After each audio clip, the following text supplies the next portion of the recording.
Hi guys, it's Rachel with WTI and I want to show you this beautiful castle here from Frozen. So this is Elsa's castle.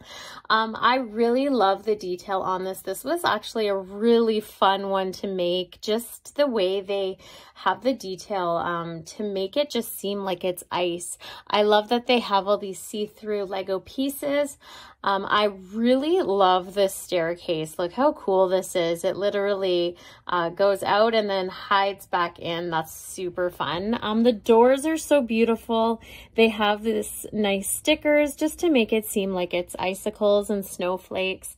Just every little detail to this. I love how they just have like a songbook as if she's singing. They have a gorgeous chandelier. I really love too, some of the clear pieces have glitter inside of it, so it really makes it icicle-y.